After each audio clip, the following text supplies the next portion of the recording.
ओम शांति।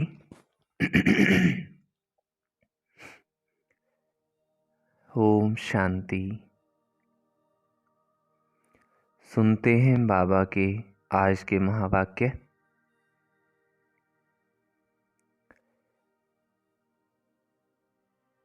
आज बाबा ने कहा, मीठे बच्चे, अपने को आत्मा समझ, आत्मा भाई से बात करो।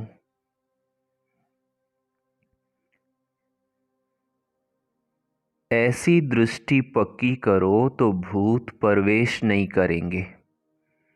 भूत मीन्स बुरी भावनाएं और पांचों विकार। जब कोई में भूत देखो तो उससे किनारा कर लो। किसी का अवगुण दिखाई देवे, बाबा के तुम साइड हो जाओ। प्रश्न है आज की वाणी से, बाबा का बनने के बाद भी आस्तिक और नास्तिक बच्चे हैं। वो कैसे? उत्तर है, आस्तिक वो हैं जो ईश्वरीय कायदों का पालन करते, देही अभिमानी रहने का पुरुषार्थ करते। जो बाबा के नियम मर्यादाएं हैं उनको पालन करते हैं, आत्म अभिमानी बनने की प्रैक्टिस करते हैं, वो हैं आस्तिक। और नास्तिक वो हैं जो ईश्वरीय कायदों के खिलाफ, भूतों के वश हो, आपस में लड़ते झगड़ते हैं। दूसरी बात, आस्तिक बच्चे देह सहित, देह के सब संबंधों से बुद्धि योग तोड़ अपने को भाई भाई समझते हैं। नास्तिक देह अभिमान में रहते हैं। वो आत्मिक दृष्टि रखते हैं, आस्तिक, और नास्तिक देह अभिमान में रहते हैं। दुनिया में तो आस्तिक नास्तिक की परिभाषा अलग है। वहाँ कहते जो वेदों को मानते हैं वो आस्तिक, जो वेदों को नहीं मानते वो नास्तिक। माना भगवान की बात नहीं, परंतु यहाँ जो ईश्वरीय नियम पर चलते, देही अभिमानी रहते, सब संबंध तोड़ भाई भाई की दृष्टि रखते, वो आस्तिक। ओम शांति। पहले पहले बाबा बच्चों को समझाते हैं कि हे बच्चे, बुद्धि में सदा ये याद रखो कि शिव बाबा हमारा सुप्रीम बाबा भी है, सुप्रीम टीचर भी है, सुप्रीम सतगुरु भी है। ये पहले पहले बुद्धि में जरूर आना चाहिए। हर एक अपने को जान सकते हैं कि हमारी बुद्धि में आया कि नहीं आया। अगर बुद्धि में याद आता तो आस्तिक है, नहीं आता है तो नास्तिक है। स्टूडेंट की बुद्धि में फट से आना चाहिए कि टीचर आया है। घर में रहते हैं तो वो भूल जाता है। उस रुहाव से बहुत कोई मुश्किल समझते हैं कि हमारा सुप्रीम बाबा आया हुआ है।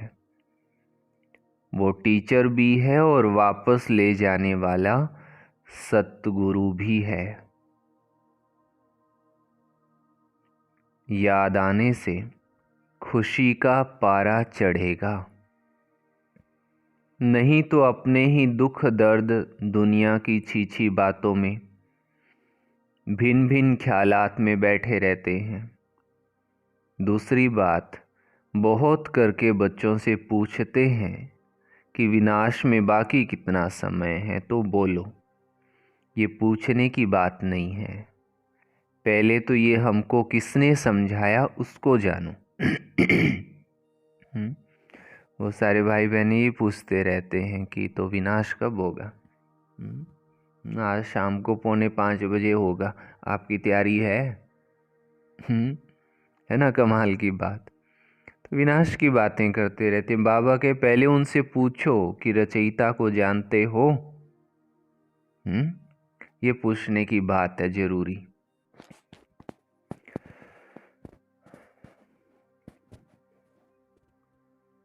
तो पहले बाबा का परिचय दो। आदत पड़ी हुई होगी तो समझाएंगे, नहीं तो भूल जाएंगे। बाबा कितना कहते हैं, अपने को आत्मा समझो, दूसरे को भी आत्मा की दृष्टि से देखो, परंतु वो दृष्टि नहीं ठहरती है। रुपए से एक आना भी मुश्किल बैठता है, जैसे बुद्धि में ठहरता ही नहीं है। ये कोई बाबा श्राप नहीं देते हैं, ये तो बाबा समझाते हैं कि ज्ञान बहुत ऊंचा है। राजाई स्थापन करनी है। राजाई स्थापन होती है, रंक से लेकर राव बनते हैं।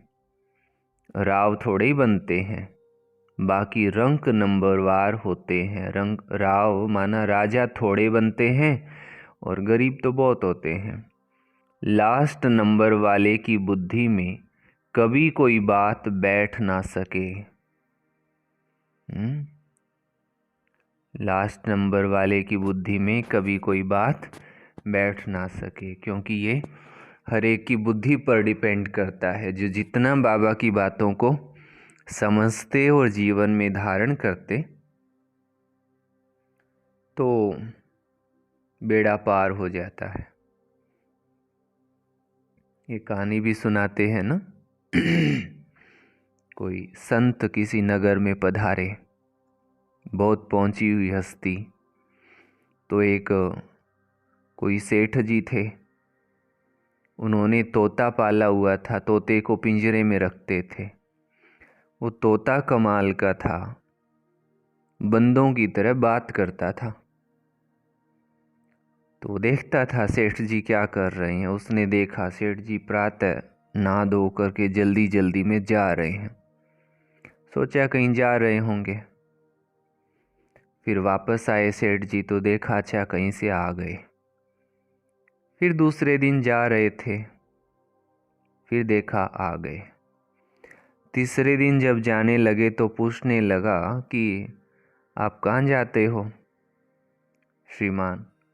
तो सेठ जी ने कहा एक ऐसे ऐसे संत आए हैं और बहुत अच्छा ज्ञान सुनाते हैं। तो तोते ने पूछा क्या ज्ञान सुनाते हैं, किस चीज़ का सुनाते हैं।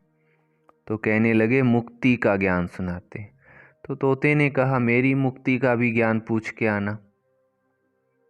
कहता ठीक है।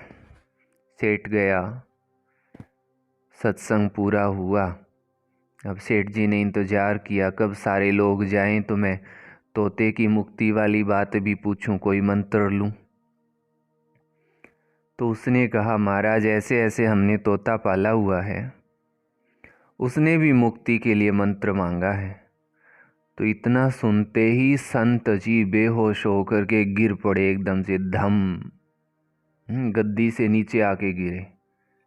अब सेठ जी तो बहुत पसीनों पसीन हो गए और सब लोग बाग जो भक्त उनके थे वो उठा के संत को लेके जा रहे हैं हॉस्पिटल। सेठ जी धीरे से चुपचाप खिसक लिए वहाँ से, बड़े उदास मन से घर में आए। तोते ने पूछा क्या हुआ, मेरा बात पूछा, मेरा मंत्र लिया उनसे। तो सेठ जी ने कहा क्या बताऊं, जैसे ही मैंने आपकी मुक्ति का मंत्र पूछा तो संत एकदम बेहोश हो गए, गिर गए। इतना सुनते ही ताज्जुब की बात ये हुई कि तोता ही बेहोश होके गिर गया। पिंजरे में ऊपर बैठा था तार पे, एकदम नीचे आके गिरा पिंजरे के तले में। अब सेठ को बड़ा आश्चर्य हुआ। तोते की बात संत को सुनाई, संत बेहोश हो गए। अब संत की बात तोते को सुनाई, तोता बेहोश हो गया। ये कहानी क्या है। संत ने पिंजरा खोला, तोते को बाहर निकाला, उलट पुलट के देखा भाई क्या माजरा है। इतने में तोता फुर्र से उड़ गया और मुंडेर पे जाके बैठा। कहता बहुत अच्छा मंत्र लेकर के आए आप मेरी मुक्ति का। तो सेठ ने कहा मंत्र तो दिया ही नहीं उन्होंने। कहता तुमने समझा नहीं, उन्होंने करके बताया। कि जैसे ही मेरा समाचार मिले तो तुम गिर जाना, बेहोश हो जाना, फिर सेठ तुम्हें निकालेगा और तुम फुर से उठ जाना। कहते अच्छा, संत को कुछ हुआ नहीं? कहते नहीं, कुछ नहीं हुआ, उन्होंने अपने कर्मों से सिखाया बस, इसलिए वो बेहोश हुए थे। तो जो बाबा से हम सुनते हैं वो अगर आचरण में लाएं फटाफट तो बेड़ा पार हो जावे। तो हाँ, फिर इसी में ही राजा और राव और रंक बनते हैं। जो जितना आचरण में लाता वो राव बनता जाता। तो पहले जब किसको भी समझाते हो तो शिव बाबा का जो 32 गुणों वाला चित्र बनाया है उस पर समझाना चाहिए। उसमें भी लिखा हुआ है supreme father, supreme teacher, supreme सतगुरु है। पहले जब ये निश्चय होगा कि समझाने वाला सुप्रीम फादर है तो फिर संशय नहीं लाएंगे। बाबा बगैर ये स्थापना का कार्य कोई कर नहीं सकता। तुम जब समझाते हो कि ये स्थापना हो रही है तो उन्हों की बुद्धि में जरूर आना चाहिए कि इन्हों को समझाने वाला कोई है। कोई मनुष्य मात्र तो कह नहीं सकता ये कि राज्य स्थापन हो रहा है। तो पहले पहले बाबा का निश्चय पक्का कराना है। हमको परमात्मा पिता पढ़ाते हैं, ये कोई मनुष्य मत नहीं है, ये ईश्वरीय मत है। नई दुनिया तो जरूर बाबा द्वारा ही स्थापन होगी।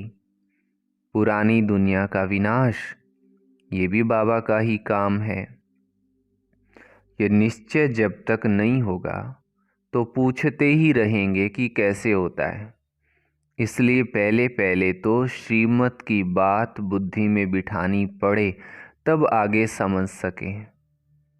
नहीं तो मनुष्य मत समझ लेते हैं। हर एक मनुष्य की मत अलग है, मनुष्यों की मत एक हो ना सके। इस समय तुमको मत देने वाला एक ही है। उनकी श्रीमत पर कायदे से चलना वो भी बड़ा मुश्किल है। बाबा कहते हैं देही अभिमानी बनो। क्या बनो? देही अभिमानी बनो। ऐसा समझो कि हम भाई भाई से बात करते हैं तो फिर लड़ना झगड़ना कभी हो ना सके। देह अभिमान में आया तो समझो नास्तिक। देही अभिमानी नहीं है तो वो नास्तिक है। देही अभिमानी बने तो समझो आस्तिक है। देह अभिमान बहुत नुकसानकारक है। जरा भी लड़ते झगड़ते हैं तो समझो नास्तिक हैं, बाबा को जानते ही नहीं हैं। क्रोध का भूत है तो नास्तिक ठहरा। बाबा के बच्चों, भूत कहाँ से आया? बाबा के बच्चों में भूत कहाँ से आया? वो आस्तिक नहीं ठहरा, भल कितना भी कहे कि हमारा बाबा से प्यार है, परंतु ईश्वरीय कायदे के खिलाफ बात करते तो उन्हें रावण संप्रदाय का समझना चाहिए। देह अभिमान में है। कोई में भूत देखो व दृष्टि खराब देखो तो हट जाना चाहिए। भूत के आगे खड़ा रहने से भूत की प्रवेशता हो जाएगी, अवगुण वाले के संग में रहने से, और ऐसी आत्मा के सामने जाने से बाबा के घाटा ही पड़ता है। भूत भूत से लड़ पड़ते हैं। भूत आए तो पूरा नास्तिक है। देवताएं तो सर्वगुण संपन्न होते हैं, वो गुण नहीं है तो नास्तिक है। नास्तिक वर्षा थोड़े ही लेंगे, जरा भी खामी नहीं होनी चाहिए, नहीं तो बहुत सजा खाकर प्रजा में जाना पड़ेगा। भूत से दूर रहना चाहिए। भूत का सामना किया तो भूत आ जाएगा। भूत से कभी सामना नहीं किया जाता है। उनसे जास्ती बात भी नहीं करनी चाहिए। बाबा कहते हैं ये है भूतों की दुनिया। भूत जब तक निकले नहीं हैं तो सजाएं भी खानी पड़ेंगी, पद भी पा नहीं सकेंगे। लड़ाई तो एक ही है, कोई राव बन जाते हैं, कोई रंक बन जाते हैं। राव की दुनिया थी, अभी रंकों की दुनिया है। सब में भूत है, भूत निकालने का पूरा पुरुषार्थ करना चाहिए। सबसे पहले तो खुद के ही भूत निकालने का पूरा पुरुषार्थ करना चाहिए। बाबा मुरली में बहुत समझाते हैं, किस्म किस्म के स्वभाव होते हैं, बात मत पूछो। तो प्रदर्शनी आदि में पहले पहले बाबा का परिचय देना है। बाबा कितना प्यारा है, वो हमको ऐसा देवता बनाते हैं। गायन भी है, मनुष्य से देवता किए करत न लागी बार। देवताएं थे सतयुग में, तो जरूर उनसे पहले कलयुग था। ये सृष्टि चक्र का ज्ञान भी तुम बच्चों की बुद्धि में अब है, वहाँ ये ज्ञान इन देवताओं में नहीं रहेगा। अब तुम नॉलेजफुल बनते हो, फिर पद मिल गया तो ज्ञान की दरकार नहीं रहती है। ये है बेहद का बाबा, जिससे 21 पीढ़ी तुमको स्वर्ग का वर्षा मिलता है। तो ऐसे बाबा को कितना याद करना चाहिए। बाबा सदैव समझाते हैं, ये हमेशा समझो कि शिव बाबा हमको समझा रहे हैं। शिव बाबा इस रथ द्वारा हमको पढ़ा रहे हैं। वो हमारा बाप, टीचर, गुरु है। ये है बेहद की पढ़ाई। तुम समझते हो पहले हम तुच्छ बुद्धि थे। इस कॉलेज का कोई को जरा भी पता नहीं है, इसलिए समझाने के समय अच्छी तरह से घोट घोट कर समझाओ। श्री कृष्ण की तो बात ही नहीं है। बाबा ने समझाया है, श्री कृष्ण का कोई चरित्र है ही नहीं सिवाय शिव बाबा के। हाँ, चरित्र की बात माना, बाबा ने उनको इतना ऊंच चरित्रवान बनाया ना। ब्रह्मा विष्णु शंकर के भी चरित्र हो ना सके, चरित्र है ही एक का जो मनुष्य से देवता बनाते हैं, विश्व को स्वर्ग बनाते हैं। तुम उस बाबा की श्रीमत पर चलते हो, बाबा के मददगार हो। बाबा नहीं होता तो तुम भी कुछ नहीं कर सकते थे। तुम अभी एकदम कंगाल बन पड़े हो, अब फिर से हीरे जैसा बन रहे हो। अब नंबरवार पुरुषार्थ अनुसार तुम सब जान गए हो। तो पहले पहले है बाबा का परिचय। सतयुग में देवताओं की बेहद की बादशाही है, उनके राज्य में और कोई था ही नहीं। अभी तो कलयुग है, कितने ढेर धर्म हैं। ये एक ही आदि सनातन देवी देवता धर्म कब स्थापन हुआ, ये कोई की बुद्धि में नहीं है। तुम बच्चों की बुद्धि में नंबरवार पुरुषार्थ अनुसार है। तो पहले बाबा की महिमा पर अच्छी तरह से समझाना चाहिए। हम जानते हैं जरूर बाबा से हमको पहचान मिली है।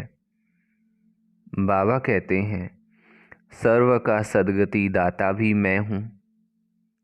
कलप कलप मैं तुम बच्चों को राय देता हूँ कि अपने को आत्मा समझो और मुझे याद करो, तो आत्मा पतित से पावन बन जाएगी।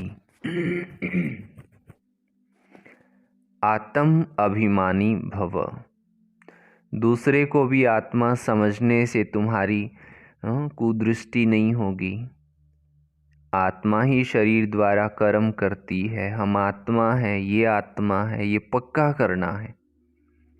तुम जानते हो पहले पहले हम 100% पावन थे, फिर पतित बने। आत्मा ही बुलाती है कि बाबा आओ। आत्मा का अभिमान पक्का रहना चाहिए और संबंध सब भूल जाने चाहिए। हम आत्मा मीठे घर में रहने वाली है, यहाँ पार्ट बजाने आए हैं। ये भी तुम बच्चे ही समझते हो। तुम्हारे में भी नंबरवार है जिनको याद रहती है। भगवान पढ़ाते हैं, कितनी खुशी रहनी चाहिए। भगवान हमारा बाप भी है, टीचर भी है, सतगुरु भी है। तुम कहेंगे हम उनके सिवाय और कोई को याद नहीं करते हैं। बाबा कहते हैं देह सहित देह के सभी संबंध तोड़ मामेकम याद करो। तुम सब भाई भाई हो, कोई मानते हैं कोई नहीं मानते हैं, तो समझो नास्तिक हैं। हम शिव बाबा के बच्चे हैं तो पावन होने चाहिए ना। बाबा को बुलाते ही हैं, बाबा आकर हमको पावन विश्व का मालिक बनाओ। सतयुग में तो पावन होने की बात ही नहीं है। पहले तो ये समझो कि ये शिव बाबा है, इनसे नई दुनिया स्थापन होती है। अगर पूछे कि विनाश कब होगा तो बोलो पहले भगवान को तो समझ लो, अलफ को तो समझो। अलफ को नहीं समझा तो पीछे की बात बुद्धि में कैसे आएगी।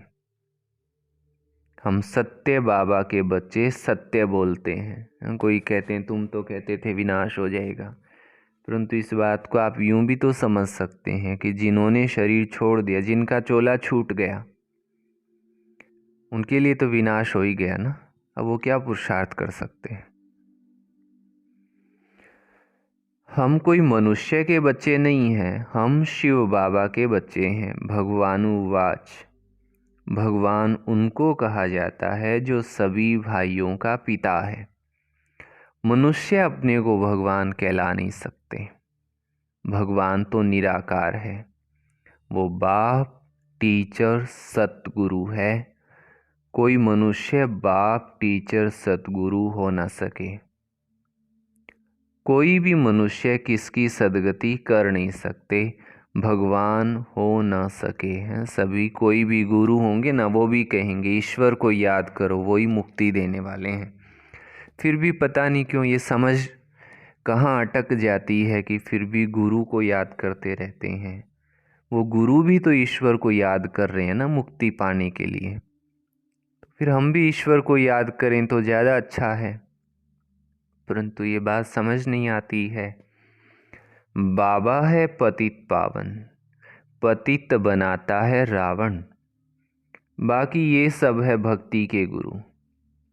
ये भी तुम समझते हो, जो यहाँ आते हैं वो आस्तिक तो बनते हैं। बेहद के बाबा पास आकर निश्चय करते हैं ये हमारा बाबा टीचर गुरु है। जब संपूर्ण दैवी गुण आ जाएंगे तो लड़ाई भी लगेगी। समय अनुसार तुम खुद समझेंगे कि अब कर्मातीत अवस्था को पहुंच रहे हैं। अभी कर्मातीत अवस्था हुई कहाँ है, अभी बहुत काम है, बहुतों को पैगाम देना है। बाबा से वर्षा लेने का तो सबको हक है। अब तो लड़ाई जोर से होगी, फिर ये हॉस्पिटल डॉक्टर आदि कुछ नहीं रहेंगे। बाबा बच्चों को सन्मुख समझा रहे हैं कि तुम आत्माएं 84 जन्म शरीर धारण कर अपना पार्ट बजाती हो। किसी के 70-80 जन्म भी होंगे। अभी जाना तो सबको है, विनाश होना ही है। अपवित्र आत्मा जा नहीं सकती। तो पावन होने के लिए बाबा को जरूर याद करना है। मेहनत है। 21 जन्मों के लिए स्वर्गवासी बनना है, कोई कम बात है क्या। मनुष्य तो कह देते फलाना स्वर्गवासी हुआ। अरे स्वर्ग है कहाँ, कुछ भी समझते नहीं हैं। तुम बच्चों को बड़ी खुशी रहनी चाहिए कि भगवान हमको पढ़ाते हैं, विश्व का मालिक बनाते हैं। खुशी एक होती है स्थाई, दूसरी होती है अल्पकाल की। पढ़ेंगे पढ़ाएंगे नहीं तो खुशी क्या होगी।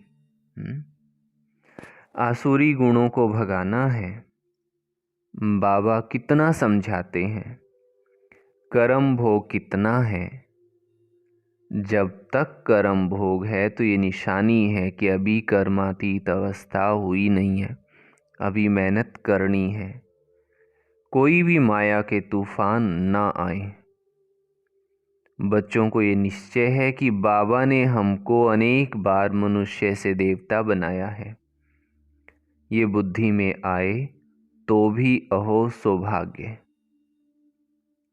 ये बेहद का बड़ा स्कूल है, वो होता है हद का छोटा स्कूल। बाबा को तो बहुत तरस पड़ता है, कैसे समझाऊं। कोई से तो अब तक भूत निकले नहीं हैं। दिल पर चढ़ने के बदले और ही गिर पड़ते हैं। कई बच्चियां तो तैयार हो रही हैं अनेकों का कल्याण करने के लिए। अच्छा, मीठे मीठे सिकी लधे बच्चों प्रति माता पिता बाप दादा का याद प्यार और गुड मॉर्निंग। रूहानी बाप की रूहानी बच्चों को नमस्ते।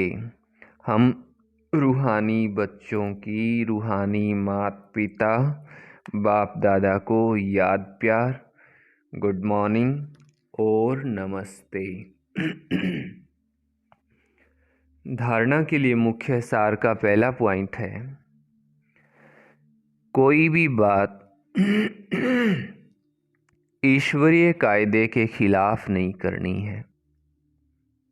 किसी में भी अगर भूत की प्रवेशता है या दृष्टि खराब है तो उनके सामने से हट जाना है। सामने आने की ज़रूरत नहीं है। अगर उस समय हार हो रही है तो हार भी जाना है। वास्तव में हारना नहीं होता, जीतना होता है। उनसे जास्ती बात नहीं करनी है।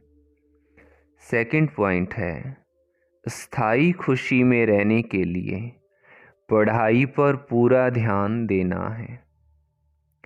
आसुरी गुणों को निकाल दैवी गुण धारण कर आस्तिक बनना है। क्या बनना है?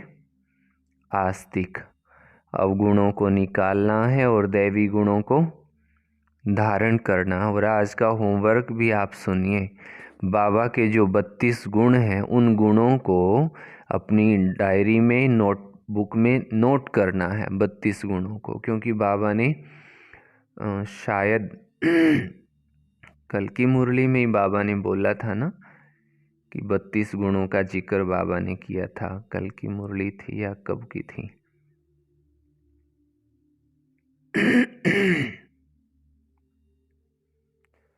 तो ये 32 गुणों वाला चित्र अपनी बुद्धि में रखना है, तभी तो समझा सकेंगे ना। कल की मुरली में नहीं है, आने वाले कल की मुरली में है। तो धारण कर आस्तिक बनना है। वरदान दिया बाबा ने, निश्चय और नशे के आधार से हर परिस्थिति पर विजय प्राप्त करने वाले सिद्धि स्वरूप भव। निश्चय और नशे के आधार पर हर कर्म में सफलता प्राप्त करने वाले निश्चय और नशे के आधार से हर परिस्थिति पर विजय प्राप्त करने वाले सिद्धि स्वरूप भव। योग द्वारा अब ऐसी सिद्धि प्राप्त करो जो अप्राप्ति भी प्राप्ति का अनुभव करावे। निश्चय और नशा हर परिस्थिति में विजयी बना देता है। आगे चलकर ऐसे पेपर भी आएंगे जो सूखी रोटी भी खानी पड़ेगी, लेकिन निश्चय, नशा और योग के सिद्धि की शक्ति सूखी रोटी को भी नरम बना देगी, परेशान नहीं करेगी। अब सिद्धि स्वरूप की शान में रहो तो कोई भी परेशान नहीं कर सकता। कोई भी साधन है तो आराम से यूज करो, लेकिन समय पर धोखा ना दे। ये चेक करो। स्लोगन है, निमित्त बन यथार्थ पार्ट बजाओ तो सर्व के सहयोग की मदद मिलती रहेगी। डबल लाइट फरिश्ता स्थिति के लिए किसी भी कार्य में नवीनता की इन्वेंशन के लिए एकाग्रता की आवश्यकता होती है। चाहे लौकिक दुनिया की इन्वेंशन हो, चाहे आध्यात्मिक इन्वेंशन हो, एकाग्रता अर्थात एक ही संकल्प में टिक जाना, एक ही लगन में मगन हो जाना। अपनी शांत स्वरूपी स्थिति में स्थित हो जाना। इससे बुद्धि का भटकना सहज ही छूट जाएगा। देह और देह की दुनिया सहज भूल जाएगी और डबल लाइट फरिश्ता स्थिति का अनुभव होने लगेगा। अच्छा, सभी भाई बहनों को प्रेम सहित ओम शांति जी। तो 32 गुणों का ज़रूर हमें नोट करना है। आने वाले कल की मुरली में भी बाबा फिर से ये बात कहेंगे। ओम शांति जी।